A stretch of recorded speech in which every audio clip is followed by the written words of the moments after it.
channel, Carolyn. This is Carolina, and today's video I wanted to talk to you guys about my 3-month post-op from my gender reassignment surgery that I had on June 22nd of 2015 with Dr. Pierre Brazard in Montreal, Canada. I wanted to talk to you guys about my physical healing, how I'm doing adjusting back to my normal routine, and also, as you guys can tell from the title of the video, I wanted to touch on how things are going along with sensations, aka orgasms and such. So I will get very into detail about that as well, because I have a few things I wanted to tell you guys. If you guys want to hear more about all of this, please stay tuned. Okay, so the first thing I wanted to talk about was my healing. Things are healing pretty well. I haven't had any complications so far.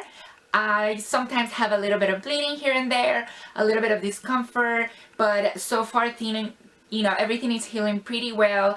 Speaking of bleeding, I do have to wear pads every day. I have to change my pads sometimes 3 to 4 times a day. I never thought I would be wearing this many pads ever in my life. So it's really interesting that I never had to wear pads before, and now I'm having to wear pads these many times a day. So I feel like I'm almost like, catching up. So yeah, that's one thing that I've noticed so far is, there is still a little bit of bleeding here and there. And of course, having to lubricate for dilations, a lot of that lube comes out throughout the day. So that's another reason why you have to wear pads all the time. Now, dilations, it's something that I'm still doing 3 times a day. In a couple of days, I will be switching to 2 dilations a day, which I'm really excited about because I hate dilating. I still think it's annoying and it gets in the way of my day, but I know how important it is. So of course I'm following doctor's orders and I am not skipping dilations. I'm trying to be very good with that because you do not want your vagina to close down or have any issues because of that. So dilating sucks, but it's very important, so you gotta do it. Going back to my normal routine, that is something that it's been a little hard for me because, well, first of all, dilating, it's something that you have to continue. So you are going back to work, you're going back to your social life, you're going back to the gym, and you still have to dilate. So that's been a little hard to adjust. Also, going back to the gym, I'm trying to take it slow and, I'm trying to do a little more every day. I started going to the gym on a regular basis about 2 weeks ago, and I feel great. I mean, there's been days where I was like, ugh, maybe I overdid it, but I'm trying to hold back and just, take it slow. And I know that one day I'll be able to get back to my old self and be able to, give it 120% when I'm at the gym like I used to do it back in the day. So I'm trying to be patient with that. As far as my social life, I'm trying to go out more. I'm trying to spend more time with friends and hang out with my family and do different things like, go to the bars and go to the clubs and go to dinner and all these things. And it's really nice. I was really, really looking forward to getting back to this kind of, routine, and it's happening again. So it's just nice to get back in the real world and just feel like my old self. Now, going back to your normal everyday life also kind of reminds you that having the surgery doesn't fix everything and that you still have to continue to work on yourself from within. It's not about just the physical. Remember that in the end, a lot of our insecurities and a lot of our issues come, from within, and we have to work on that continuously.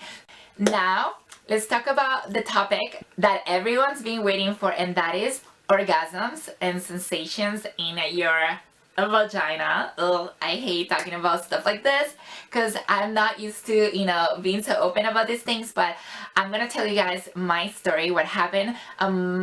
After a month and a half of surgery, I had to kind of play around with my clitoris because the doctor advises you to kind of just play around with that area just to make sure that all nerves are working well and that you do have regular sensations. So I tried it, and the first time nothing happened. It felt good, but nothing happened. Then tried it again, and boom, I had my first orgasm, and it was amazing.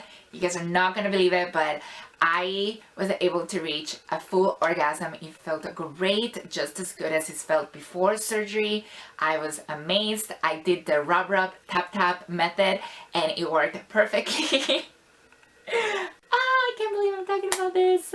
But anyways, it happened. I was so excited, and then I was like, okay, I'm gonna leave it alone. It's only been a month and a half. I can't push it too much. So I waited maybe like a week or two, and then I went back and tried it again. Once again, I was able to reach another orgasm. This time it was a little more intense than before because I kind of just took my time and I just really focused. Remember that, you know, you have to really focus mentally, not so much physically when it comes to reaching an orgasm. So I was really in the zone and I was able to reach that second orgasm, and I was super happy because then I knew it wasn't just like a one lucky time. It was like, okay, this is really working. Like, I have sensation and I'm loving it.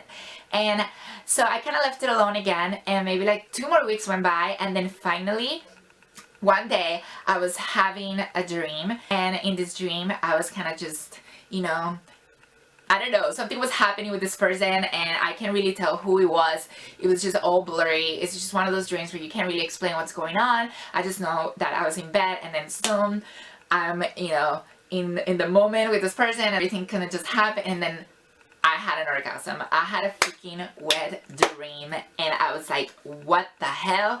I just woke up from it and I was like, did I just have an orgasm? Like, what did just happen? And I was just like, oh my God, I can't believe this just happened to me. And it was just so vivid and so strong, and it really validated the fact that yes, things are working down there as far as sensation goes and nerves, and I'm just super happy. I was always nervous to think that, you know, I could lose the ability to orgasm. I know that's something a lot of people worry about, and I have to tell you guys from, you know, super honest that, you know, this happened to me. I'm not trying to embellish. I'm not trying to, you know, just talk it up because I'm making a video about it. This really happened to me. You know, and I'm just so happy that I can get back to, you know, feeling like myself and feeling confident and knowing that, you know, it was a successful, you know, surgery and successful results. So I'm very excited. And finally, just to kind of finish up, I had another dream just like that one that I had, except this time it was a little different. The situation was different, but once again I had another orgasm while I was sleeping, and this time I was just like, okay, this is getting serious, like this is happening, and I cannot believe it. And I was just so happy that, you know, my body and my mind are connecting so well, and that I'm able to, you know, reach those orgasms so easily, as far as like having a dream and then just being able to orgasm. So thank you, Dr. Brazar, so much for, you know, taking care of me. I'm so happy. Alright, that's it, you guys. Thank you so much for watching, and until next time, I'll talk to you guys soon. Ciao, ciao.